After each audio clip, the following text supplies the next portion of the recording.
awalnya iseng-iseng. Baru bikin konten 4 kali, tiba-tiba gue kecelakaan. Gue sih lebih ke kalau yang ganggu ya, lampu itu ganggu. Tapi sebenarnya dari semuanya itu knalpot. Sebenarnya modifikasi ataupun custom yang paling penting adalah safety.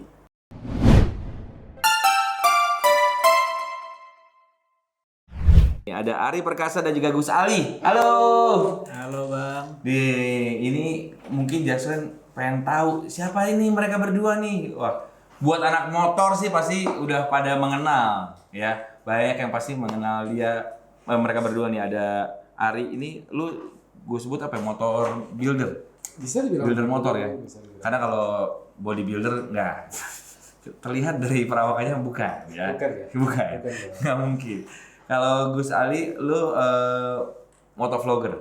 Motovlogger boleh. Motor entusias juga. Boleh. Ya, dua-duanya Penikmat motor permotoran entusias. aja sih. Iya kan. Kita menikmati riding lah. Berapa lama jadi builder motor? Kalau dari builder motor berarti ngitungnya dari bisnis builder itu berdiri. Dan itu sekitar 10 tahun sih. 10 tahun. 10 tahun. Sebelumnya ya sama seperti rekan-rekan yang di situ yang penikmat motor aja. Enggak, Apa? kita bekerja lah. Oh. Masih jadi budak korporat. Gue jadi budak korporat. Akhirnya Sok-sok kebanyakan nonton motivasi. Harus kerja sesuai passion. iya. Jangan mau berada di zona nyaman. Resign. Ya kan? Bikin bengkel. Ambruk. Tapi kan udah 10 tahun, Ya. punya banyak pengalaman soal Itu dia. memodifikasi motor dan Jadi segala seperti macam. itu, gitu. Jadi ya dari 10 tahun itu kan di fase awalnya kan orang nggak banyak yang tahu kan. Jadi gimana kita memulainya itu kan ya gitu. Coba-coba awalnya nama saya Mawar gitu kan. Terus akhirnya ya ambruk dan akhirnya kita belajar untuk memanfaatkan perubahan zaman pada waktu itu. Iya. Zaman kita mungkin dulu mainnya Friendster gitu Iya. kan. Terus Facebook. Nah, Facebook. habis itu kan baru mulai tuh ada Instagram Ada dan segala Instagram. macamnya.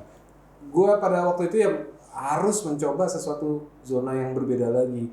Nah, akhirnya mencoba untuk promosi secara murah dan gratisan. Iya. Waktu itu kan Kaskus ada. Iya. ya kan?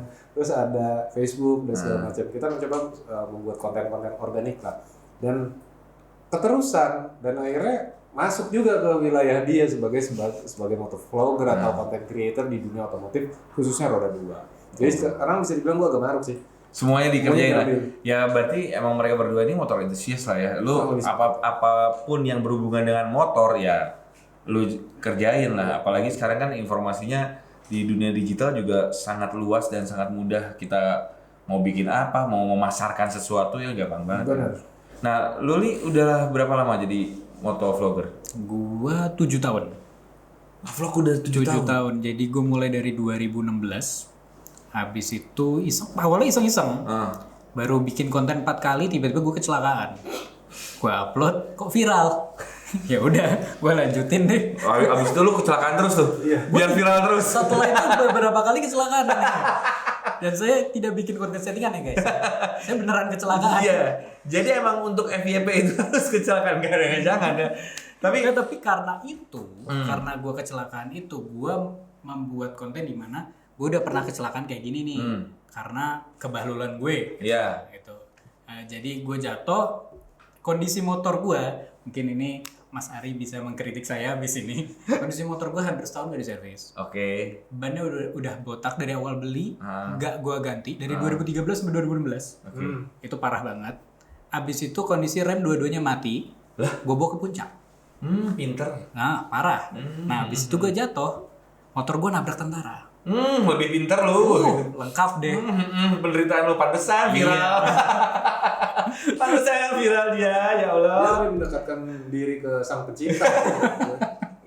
Terus. Nah akhirnya awalnya kontennya kan cuma riding aja, Ya. nggak ada ngomong, nggak nge-vlog itu nggak. Sampai akhirnya gue jatuh, gue upload jatuhnya, loh kok sampai masuk YouTube luar negeri gitu loh, yang kompilasi kecelakaan. Dan memang pas gue jatuh, gue teriak Allahu Akbar. Wah ini orang Islami banget gitu. Refleks tapi beneran refleks. Beneran refleks. Gitu walaupun Terlihat dari wajah lu memang sangat Islami sekali kayaknya. gitu ya. Nah habis itu berlanjut dan emang gue dari dulu suka motoran. Gue dari SD ini nggak boleh ditiru sebenarnya nggak boleh. Udah bisa naik motor lah dari SD. Iya sempat masuk ke got tapi Oke. jatuh gitu kan. Dan gue motoran emang dari kecil seneng, diam-diam belum punya SIM sampai akhirnya dewasa udah punya SIM motoran gitu loh. Jadi emang udah senang motoran. Dulu tuh zaman Ducati S2R ya, yang lama tuh, yang 400 cc ya. Itu Lu orang kaya berarti ya? Enggak, bukan gua punya. Bukan gua punya. Soalnya SD-nya pakai Ducati. Ya, iya, kita mah Astrea dulu. Gua pakai Supravit. Udah pernah nyoba ngelicak belum? Aduh, malu gua ngobrolnya juga. Bukan, gua pakai Supravit. Gua pengen bikin motor custom jadi Ducati S2R basicnya. Mas, nabung mas. Jangan kayak mobil-mobil tempelin logo. Tapi benar loh, terkait tadi dia bilang kan dia kecelakaan, tapi dia ada poin bagusnya juga sebenarnya. Misalnya dari kecil itu main motor, dia menyukai motor entusias. Kalau sekarang kan enggak ya. Kalau gue lihat orang-orang sekarang nunggu SIM baru boleh pertama kali menyentuh kendaraan roda bermesin. Sebenarnya kalau kita ngomong di luar negeri sana, mereka itu boleh kok, tapi under pengawasan. Diperkenalkan dulu di area-area tertentu yang memang untuk praktis atau latihan. Betul. Nah, kalau di Indonesia kan enggak. Jadi baru dapet SIM, udah lepas masuk jalan tol, di kanan mulu. Gitu kan. Jadi bikin macet, terus Diklakson marah, segala macam. Jadi emang perbedaan habit sih. Lu beruntung dari kecil udah mencoba. Kecelakaan. Masuk got. Lu beruntung dari kecil udah pakai Ducati lu. Bukan Ducati. Waduh. Salah ngomong. Pokoknya gua akan ungkit terus kalau lu orang kaya ya udah. Amin. Tapi kan sekarang ya lu juga berarti bukan ngevlog ya, bikin konten juga lah ya, konten soal motor ya. Soal tentang build-nya iya, tapi sekarang lebih ke melebarkan viewers ya. Kita ngebahas tentang sejarah dari sebuah motor. Ada cerita-cerita di balik itu. Kenapa begini, kenapa ini namanya ini, atau kenapa dibuatnya seperti ini. Kayak misalnya lu tahu nggak sih Bajaj itu mau beli Ducati. Dan Bajaj itu juga ternyata yang punya KTM. Gitu. Jadi itu banyak sejarah di balik itu. Terus gue juga membawa aura nostalgia ketika let's say awal-awal tahun 2000-an di mana motor-motor itu kan banyak ya. Banyak yang jenis-jenisnya sekarang. Nah, gue mencoba membawa romantisme masa lalu ke dalam konten-konten gue. Jadi misalnya gue menceritakan tentang pengalaman gue bisa, atau tentang saduran, atau informasi-informasi yang gue dapat, gue bikin skrip segala macam untuk membahas tentang motor ini tuh dulu begini loh, waktu zaman begini. Nah itu ternyata orang-orang yang seusia gue yang dulu mungkin dia nggak mampu lah beli itu, melihat itu sangat mahal harganya, kita baru lepas dari krisis moneter, ya kan, dan sekarang mereka itu masa lalu gue nih, gue pengen kayak gitu lagi. Nostalgia kayak gitu, dan it's work. Kayak gitu. Bahkan sekarang ini kan anak-anak yang mungkin kelahiran 2000-an gitu kan sekarang udah mengikuti tren-trennya retro ya. Kayak misalnya pernah Astrea Astrea Bulus atau Astrea pantat monyet gitu kan.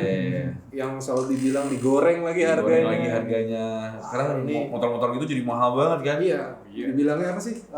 Motor sejuta kenangan. Tapi belinya baru sebulan. Sejuta dari mana gitu kan. Nah, tapi nggak apa-apa, itu membuat apa namanya, dunia motor itu makin berwarna lagi. Makin unik lah. Makin unik. Kalau lu kan motovlogger tuh kan banyak banget kan? Sekarang banget kan? Waktu gue mulai itu cuma beberapa, nggak sampai 100. Nah, yang ngebedain lu apa? Kecelakaan. Udah itu doang. Jadi kata orang-orang, lu mau lihat motovlogger kecelakaan gak? Nih, Gus Ali nih. Dulu gue waktu ketemu subscriber di jalan, bang gue yang ngelihat lu dikejar begal, bang gue yang ngelihat lu kecelakaan, gue mikir kan, ini gimana ini ya kalau kayak gini? Cocok sih. Iya sih. Gantiin Tom Cruise. Nah gue tuh makanya yang bikin beda selain si kecelakaan itu gue dari kecelakaan itu gue bahas kenapa gue kecelakaan, jadi menjelaskan waktu itu sih di zaman itu, nggak tahu di zaman sekarang ya, gue belum nemu juga motovlogger yang bahas safety riding. Motovlogger yang ini lu kalau misalkan ada tanda rambu ini lu nggak boleh ini. Habis itu lu kalau misalkan ngerawat motor tuh kayak gini biar lu gak kayak gue kecelakaan gitu. Jadi gue jelasin dari pengalaman gue, bukan cuma lu seneng ngeliat gue jatuh doang. Jadi gue juga ngeliatin di sini ada pelajaran yang bisa diambil, gitu sih. Ya, berarti kan kalian berdua kan sebagai pecinta motor, ya kan? Tapi kan motor itu kan pasti ada orang tuh kan pasti ada, oh gue sukanya motor ini, tipe sport atau tipe adventure atau tipe klasik atau, nah, lu sukanya yang mana? Gue pribadi semua genre motor gue suka pada prinsipnya gitu. Tapi kalau misalnya boleh memilih pada hari ini saat ini gue pasti lebih ke adventure. Gitu kan. Karena gue bisa menjelajah alam lah gitu. Tapi kalau ngomong suka yang mana, gue bisa dibilang bisa suka semua. Karena bagaimanapun gue berbisnis di situ kan. Iya. Gitu. Ya. Kalau lu Kalau gue bisa dibilang sama sih semua, karena emang motor itu karya seni.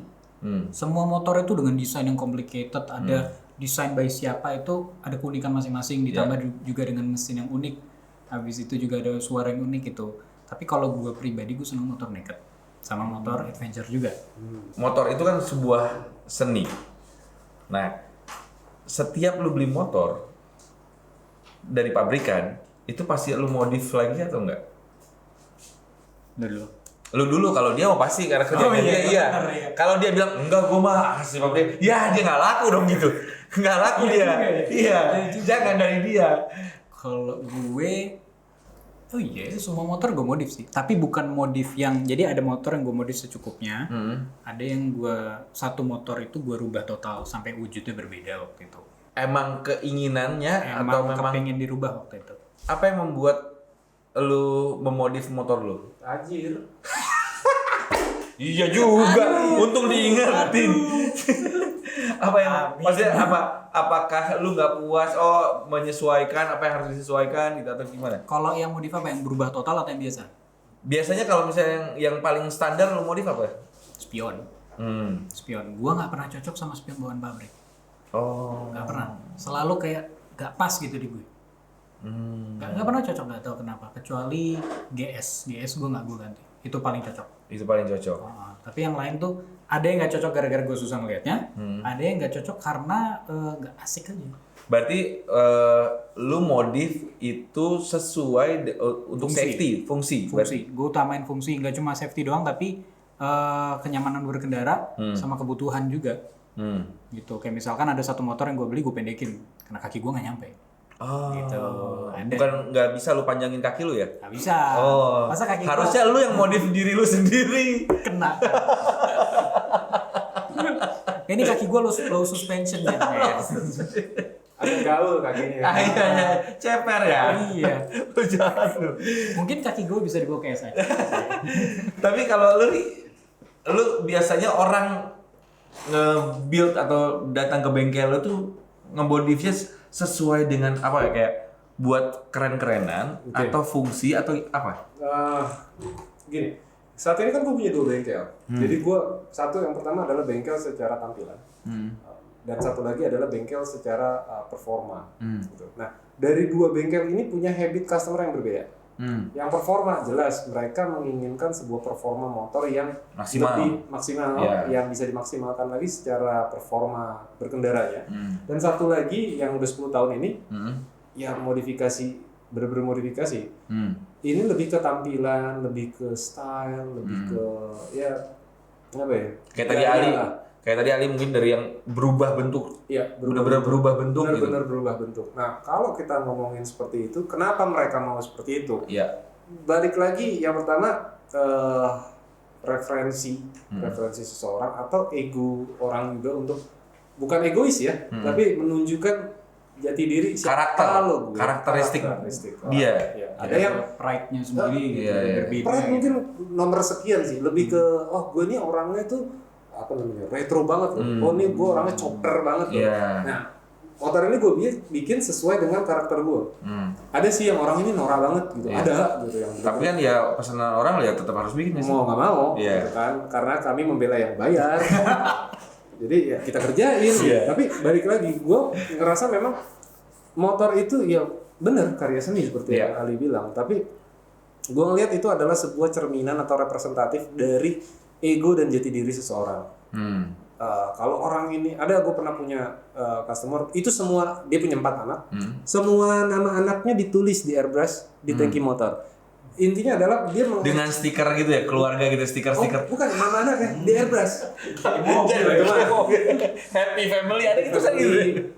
Mama, ayah, ibu. Jadi Nora ya, nggak usah ke bengkelnya dia, itu tinggal nempel doang. Tapi berarti gue menangkap apa? Dia mengekspresikan rasa sayang dia terhadap keluarga dalam sebuah motor. Itu kan juga harus salah satu yang harus kita hargain juga. Which is dia juga bayar gitu kan. Iya. Ya kalau nggak bayar ya. Kalau nggak bayar males banget. Tapi kalau lu sendiri ada role model atau referensi, lu nggak builder di luar gitu atau? Pasti ada. Siapa? Builder luar, misalnya kayak kalau sekarang kalau dari Jepang misalnya gue ngeliat Heiwa MC. Kalau dari keren tuh. Tahu kan? Tahu. Terus kalau dari Indonesia gue lebih. Lu tahu nggak? Gue dengerin dulu sih. Gue mah tahu aja dulu. Habis ini Google. Kalau dari Indonesia sih gue ngeliat misalnya tokoh-tokoh senior lah, tokoh-tokoh senior yang misalnya kayak Mbingki lah temen gue sendiri.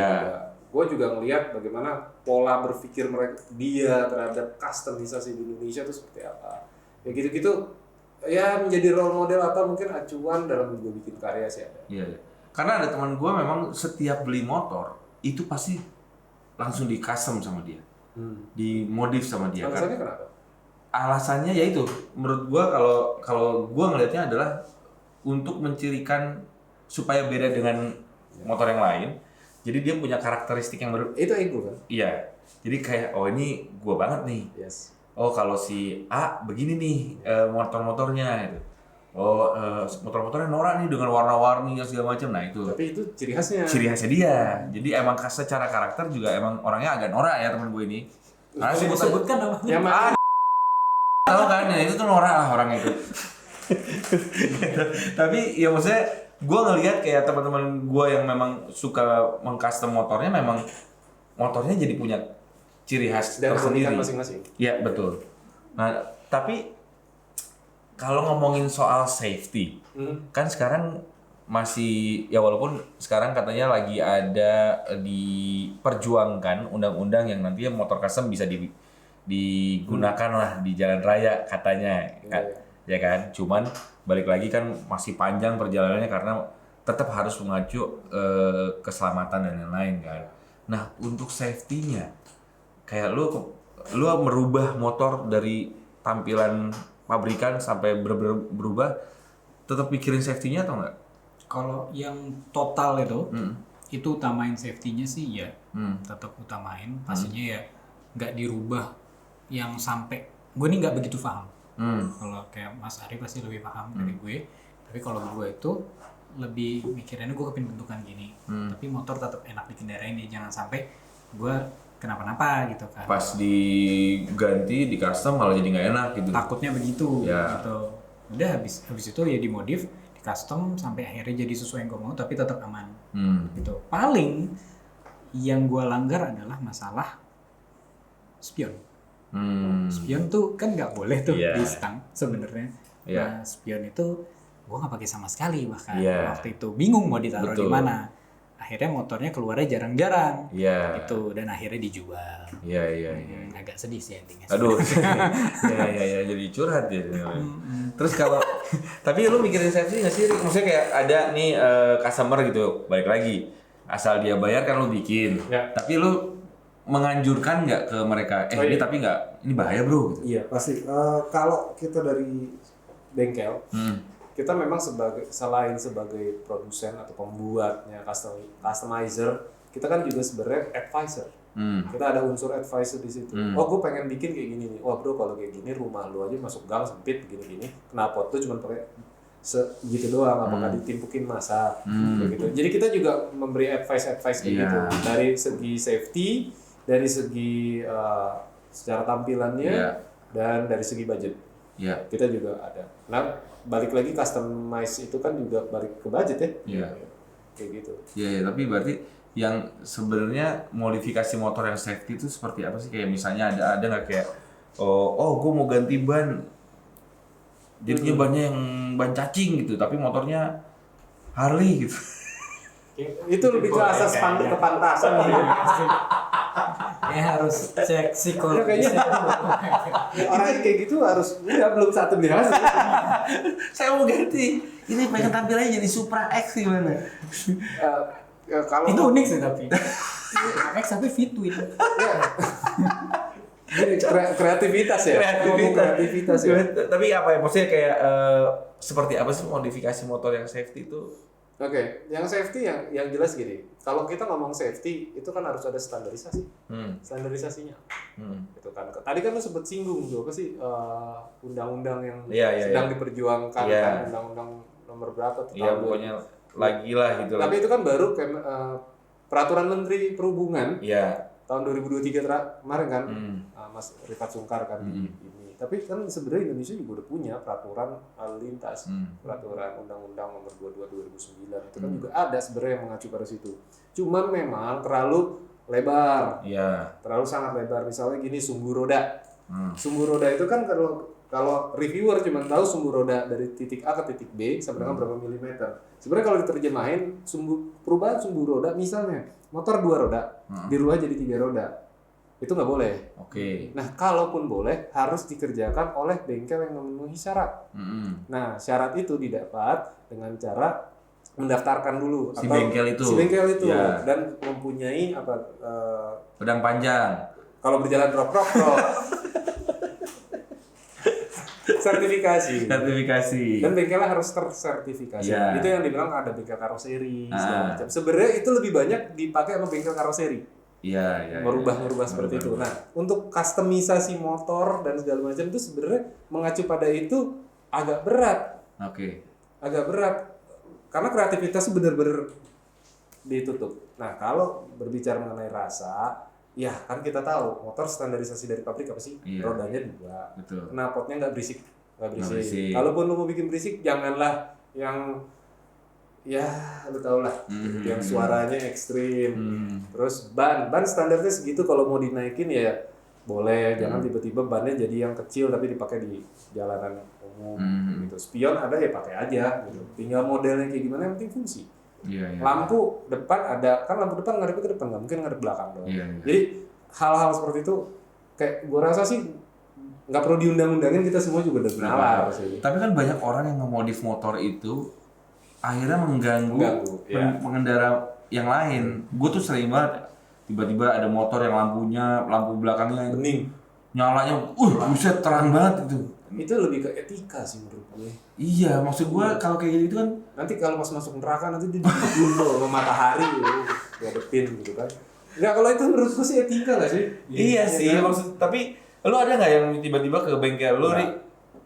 Kebetulan ya. Gue mau pakai ini dong, Ri, gini. Jangan. Kayak kita ada nggak sih? Alhamdulillah nggak pernah sih ketemu orang-orang kayak gitu ya. Beda ya. Ketikanya udah beda. Beda ya. Tapi kan lu pasti mengalami kan hal-hal. Pernah lihat lah. Mengalami. Terus misalnya yang knalpotnya lekuk-lekuk gitu. Ada corongnya ke muka. Ada. Yang dub. Ada kayak gitu. Kayak kalau ada di belakang motor itu, kita kayak di hair dryer gitu. Enak banget ya, gitu kan. Tapi mereka emang ada kebanggaan sendiri sih. Gitu. Rata-rata orang-orang yang kayak gitu mungkin ada narcissistic behavior yang kita nggak tahu dari mereka itu. Ya itu kan modif itu kan balik lagi ke taste dan karakter. Money can buy taste kan. Iya, betul. Itu satu yang gue percaya. Kedua gini, kreativitas itu kan juga gue diajarin kebetulan gue bersekolah di salah satu sekolah seni gitu kan, bahwa kreativitas itu harus out of the box, but act inside the box. Maksudnya apa? Boleh aja lu berkreativitas, ide lu seliar mungkin. Tapi kan ada sebuah batasan atau sebuah box yang lu nggak bisa di luar itu. Dari norma, dari hukum dan segala macam kita harus tahu. Ada aturannya. Ada aturan-aturan yang berlaku, norma di masyarakat juga ada kayak gitu. Lu kalau di jalan gitu ya, ngelihat motor-motor yang modifnya paling lu sebelin apa yang kayak paling ganggu itu apa, Li? Gue sih lebih ke kalau yang ganggu ya lampu itu ganggu. Tapi sebenarnya dari semuanya itu knalpot. Kalau gue senang suara knalpot keras untuk motor-motor tertentu. Tapi keras tuh semakin keras bukan semakin bagus. Keras tuh juga suara knalpot kan ada seninya juga kan gitu loh. Tapi kalau udah yang blar sampai kayak kiamat tau nggak gitu loh. Kayak trompet sangkakala gitu. Kan ada yang bang. Ada tuh yang pakai tuh. Motornya satu silinder kalau udah pakai knalpot kerasnya minta ampun. Habis itu dikasih kayak trompet kayak megafon gitu loh. Serius? Makanya sesuai dengan peruntukannya sih kalau menurut gue. Lu mau ngapain sih? Sebenarnya knalpot itu kan kenapa sih kita memodifikasi knalpot? Alasannya ada 2. Yang pertama performa. Karena knalpot itu kita tahu sendiri lah, dia punya standar regulasi emisi. Dengan standar regulasi emisi itu, maka performanya nggak bisa terdongkrak karena ada standarnya. Kalau nggak, produsen nggak bisa jual, maksudnya produsen motor. Sehingga orang nih udah beli, digantilah aftermarket. Nah cuman kadang-kadang dia mau ngapain sih? Mau racing, lu mau balapan di jalan, gitu kan? Atau lu cuma mau ngeluarin karakter suaranya. Sebenarnya bisa kok mengeluarkan karakter suara tanpa harus mengganggu yang seperti Gus Ali bilang. Misalnya contoh, gua sendiri produsen knalpot. Gua memproduksi knalpot. Waktu itu gua tes menggunakan batas ambang desibelnya. Kita ada gua lupa ada alatnya ya. Ada undang-undangnya ada di CC berapa, itu desibel itu harus berapa, kalau nggak salah sekitar 80 desibel. Semakin besar tergantung cc-nya. Tergantung cc-nya gitu. Nah, waktu itu knalpot gue bikin untuk cc di undang-undang itu sampai dengan 175 cc itu 80 desibel. Gue tes itu di bawah, masih di bawah batas ambangnya. Problemnya di undang-undang tersebut nggak ada dijelaskan di RPM berapa. Ngerti maksud gue? Nah, gue ngetes kan di RPM langsam. Nah, kalau di RPM 9.000 beda lagi dong. Itu. Benar juga. Jadi ketika ada mungkin penilangan oleh tindak aparat gitu kan, kita juga nggak bisa nyalahin juga. Satu, nggak semua aparat ada alat. Dan alatnya belum tentu terkalibrasi. Gitu. Jadi sebenarnya orang ganti knalpot tuh cuman gara-gara pengen meningkatkan performa sebenarnya atau mau dapetin suara yang mostly suara. Walaupun safety juga ngaruh sebenarnya. Semakin kedengeran kalau dari jauh. Benar. Ada unsur itu lah. Kalau lu pakai motor listrik kadang-kadang benar. Agak-agak kagok mau nyalip orang, takutnya dia apalagi lu masuk jalan yang cuma 1-2 mobil, masuk jalan desa gitu kan, kadang-kadang orang jalan di tengah kita nggak sadar gitu. Dengan suara itu memang ada unsur safety-nya walaupun bukan itu. Bukan itu yang utamanya, bukan itu. Tapi kita nggak usah ini lah, lu beli motor katakanlah kita nyebut brand suara long stroke-nya 350 cc nggak keluar, lu beli ratusan juta, lu pengen dong keluarin, ibaratnya irgasm. Nah itu suara itu tuh pengen lu keluarkan tanpa harus mengganggu orang. Gimana sih caranya? Yaitu ada batasan ambang, problemnya nggak jelas nih di RPM berapa. Iya. Benar juga sih itu. Tapi yang paling apa ya, yang paling unik yang selama ini lu pernah build apa motor? Gue nggak bisa bilang yang paling unik karena semua. Atau paling berkesan lah, Ari. Yang paling berkesan, bisa dibilang semua juga sih bro. Karena gini, gue berhadapan sama manusianya bukan sama motornya. Karena misalnya Ali jadi customer gue, pasti dia punya meninggalkan kesan yang berbeda dari lu yang juga sebagai customer gue. Dan menurut gue semuanya berkesan. Apapun kesannya, mau negatif mau positif, tapi jadi berkesan. Ada juga orang yang gue sempat bikin sepeda waktu itu pandemi itu juga menimbulkan kesan-kesan beda lagi gitu. Jadi semua every customer is unique karena di motor custom itu semuanya unik. Jadi bisa dibilang semuanya berkesan buat gue. Iya. Kalau lu nih yang paling apa ya? Yang paling lu puas dari semua motor yang pernah lu punya itu, lu pernah wah ini customan terbaik gue nih.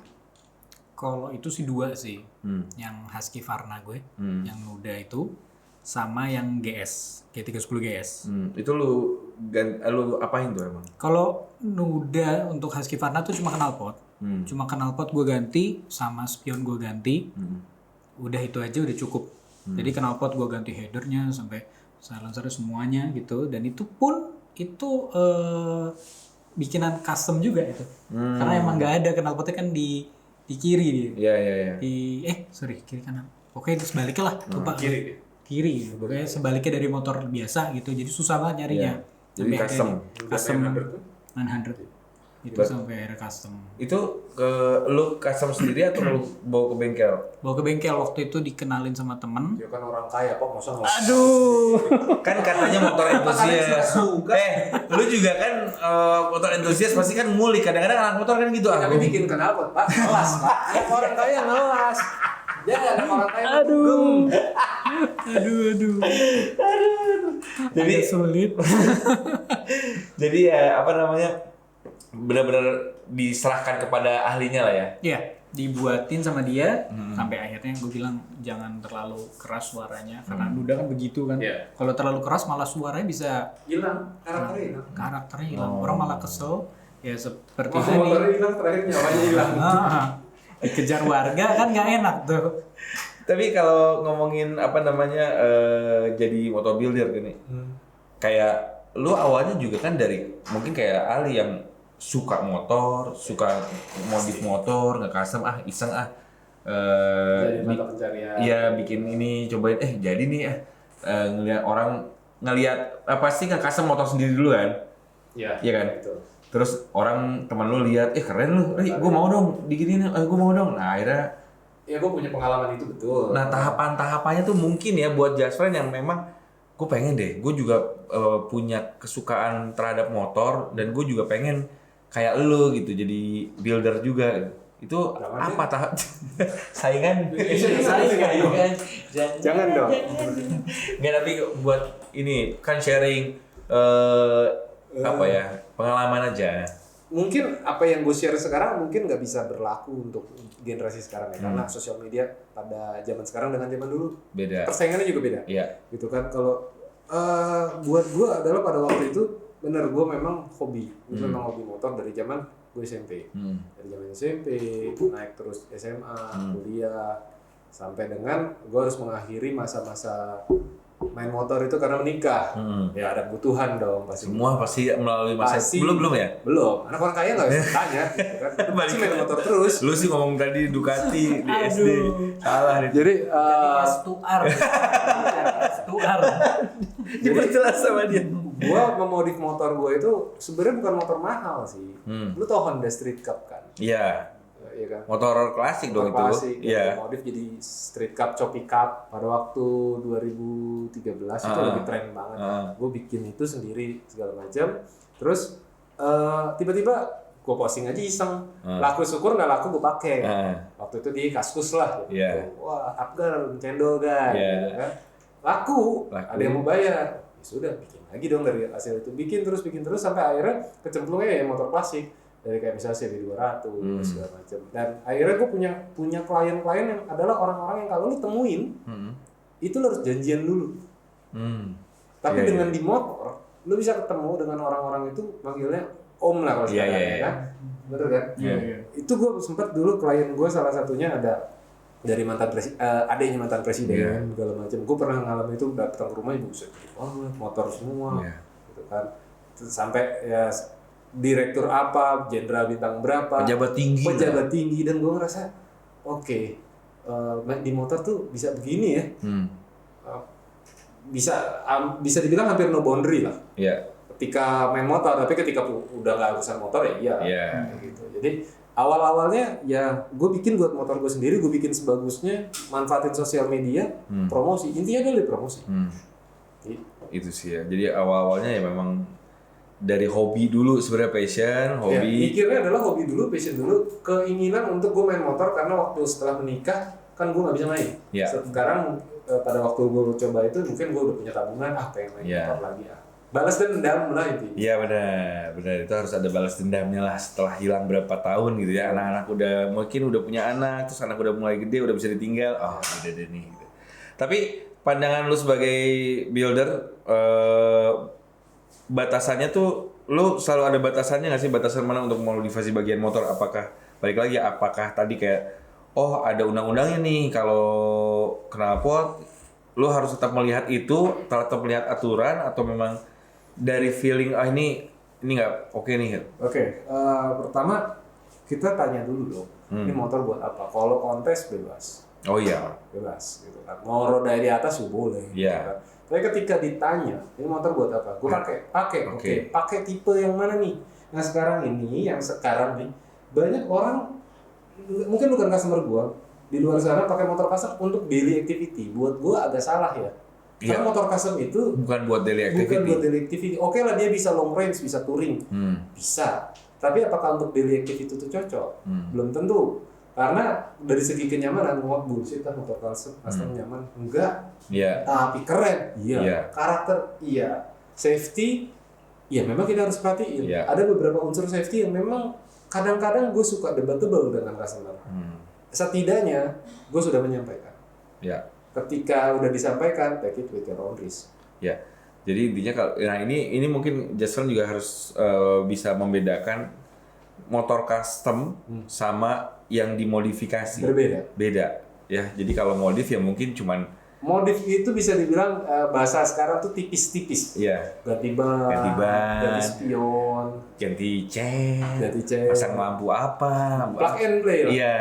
Nah kalau customize itu bener-bener build, sasisnya lo build, berubah total. Lo bahkan nggak mengenali ini motor apa kecuali pas lo lihat mesinnya. Iya. Gitu. Tangki kita build, dan rata-rata majority adalah by hand. Jadi custom build itu seperti itu. Nah, berarti kalau misalnya ngemodif motor itu tetap ada batasannya juga dong? Kalau kita ngomong modifikasi, iya. Lebih tepatnya ke standar regulasi lah. Standar regulasi kalau modifikasi ya. Kalau modif itu kan beli barang pasang. Yes. Iya, plug and play kan dibikin lagi. Iya. Kalau modif tinggal cari aja barang. Gitu. Walaupun sekarang custom kan bikin ada yang udah mulai package. Tapi pun itu package pun juga nggak ada, jarang lah yang full gitu. Lebih tepatnya dia membuat misalnya kayak gue bikin handlebar stang di marketplace atau di toko kan nggak ada nih. Ya itu unik banget, dia mungkin ada lekukannya, ada engrave-nya, lebih ke situnya sih. Tapi kuantitinya kan nggak banyak karena balik lagi itu made-nya itu benar-benar by hand. Lebih ke crafting-nya yang ditonjolin, bukan sisi bisnisnya ada tapi bukan sisi industrialnya. Iya. Balik lagi seni kan. Lebih ke seninya. Ada tren-trennya nggak sih di permodifikasian motor ini? Banyak. Tiap tahun tuh masih ada tren-trennya? Nggak, bukan tiap tahun atau sih. Per bulannya bisa beda kali ya. Oh iya. Balik lagi genrenya. Tergantung sih, kalau Ali lagi crash ya mungkin trennya crash. Gitu kan. Kalau crash tiba-tiba safety riding semua. Memberikan was-was ke masyarakat. Bahwa tren itu ada dan berputar. Iya. Udah ada waktu kalau misalnya ngomongin custom, semua lagi chopper semua. Tiba-tiba ada yang main ini. Naked, semua ada yang Mio karbu semua ya. Iya. Oh, ya emang pasti ada tren-trennya. Tapi menariknya, itu memutar roda perekonomian loh. Iya, pasti. Bayangin berapa UMKM. Apalagi Anda ya. Wah, apalagi saya senang sekali. Iya. Jadi cerita sukses nih. Motivasi itu berhasil. Nah, ini lu sebagai motor entusias ya, motor vlogger, terus juga ya content creator di otomotif juga. Apa ya, kasih saran dong buat mereka yang pengen modif gitu. Buat nih just friend yang gue mau modifikasi motor nih, gue mau nge-custom motor nih. Dari Ari dulu deh. Gue dulu. Modifikasi. Iya. Kalau modif sih kesini. Kalau modif sih gue ngelihatnya sih modif ya sesuai keinginan sih. Sesuai keinginan, semampunya, jangan maksain. Iya. Kalau kembali lagi jadi diri sendiri sih. Oke, emang ada tren. Ada tren, tapi kembali jadi diri sendiri. Ada orang-orang yang maksain biar sama kayak teman-temannya, biar diterima ke komunitasnya. Padahal udah jadi diri sendiri aja. Senang sama motornya diapain, selama itu safety, selama nggak ngerugiin orang lain, dan lu senang itu ajib menurut lu, gas aja. Dan nggak perlu sebenarnya bahkan lu nggak modif pun nggak apa-apa. Kalau lu merasa sudah nyaman gitu, ya kan? Kalau gue tetap modif. Iya. Kan kadang-kadang orang sebenarnya sih gue nggak apa-apa, kayak tadi lu nggak pernah cocok sama spionnya gitu. Sebenarnya sih gue nggak apa-apa, tapi si Ali ganti, gue ganti juga deh gitu. Nah, tapi kembali lagi manusia nggak pernah puas. Iya sih. Ah, ini dirubahin ya, ini lebih. Iya. Pasti ada. Hampir tidak ada motor yang orangnya sebenarnya suka-suka aja, pasti ada yang kepengen dirubah. Iya. Sesimpel kayak kasih stiker. Gitu kan. Iya. Stiker masuk modif nggak sih sebenarnya? Bisa dibilang modif kali ya. Tampilan ya, berubah tampilan ya. Kalau dari lu, Ri? Sebenarnya modifikasi ataupun custom yang paling penting adalah safety. Safety bukan cuma di jalan raya aja, ya itu harus. Jangan sampai kita konyol juga ya. Iya. Safety di dompet. Betul. Jangan sampai udah selesai modif, nggak bisa nongkrong karena duitnya habis. Gitu. Mending nggak bisa nongkrong, kejar-kejar pinjol. Nah itu dia. Temennya diteleponin. Kenal si Ali nggak? Ali anak orang kaya Pak. Anak orang kaya dia Pak. Iya. Nggak mungkin. Itu menarik loh. Kenapa? Sekarang banyak anak muda yang modifikasi pakai pay letter. Nah itu betul. Itu betul loh itu. Itu betul. Banyak yang mengutamakan modifikasi, tapi pay letter. Kan sekarang gaya dulu. Nah Iya. itu. Iya kan? Nah, Agar silaturahmi tak terputus soalnya kan. Pinjam dulu 100. Ya tapi benar segala kemudahan itu ada. Makanya gue bilang tadi safety is number one. Yes. Our priority is safety. Gak cuma safety di jalan raya, tapi safety juga di dompet. ya. Safety juga di keluarga. Hmm. Kenapa safety di keluarga? Kadang-kala orang main modif aja. Ya keluarganya nggak tahu, terutama istri. Jadi harus ISO dulu. Istri sudah oke dan ISO ya. sudah izin istri. Itu juga penting buat kita yang bernikah biasanya. Iya. Prahara rumah tangga loh. Tapi ada anak-anak motor yang kamu gandeng knalpot, iya murah 500.000. Dijual sama istrinya. Ya murah 500.000 padahal kan harganya 10 juta. Dijual sama istri 1 juta. Kata istrinya udah untung sayang. Itu lah pentingnya kejujuran. Nah kalau buat just friend yang pengen jadi motovlogger dari lu apa yang diutamakan sekarang tuh? Motovlogger. Motovlogger sekarang banyak. Iya. Ya kan. Kembali lagi sih sebenarnya sama aja kayak modif motor. Sama aja kayak jadi diri sendiri. Jangan menyakiti orang lain. Misalkan kemarin kan sempat rame. Iya. Motovlogger jangan salib motovlog. Oh Ya kan? iya. Itu kita semua motovlogger kita udah sampai kayak kaum apa kan. Jadi para motovlogger semua diserang. Di sosial media semua diserang. Gue cuma ngepost riding, gue nggak ada apa-apa. Wah ini nih pelakunya nih. Dibilang gaya-gayaan lah, dibilang apa gitu. Masih mending gitu. Udah DM isinya maki-maki diajak berantem, gue nggak apa-apain. Kenal aja kagak gue. Tapi langsung sekalinya meme motovlog jangan disalib tur naik, masyarakat langsung mindsetnya semua motovlog tuh buruk. Nah jadi kalau teman-teman di luar sana yang mau bikin channel motovlog, kembali lagi santai aja, salib orang nggak apa-apa sebenarnya, nyalip orang dan jadi diri sendiri. Iya. Kalau emang senang motoran gas aja. Tapi emang sekarang lagi tren-trennya motovlog. Jadi semua orang bikin channel motovlog.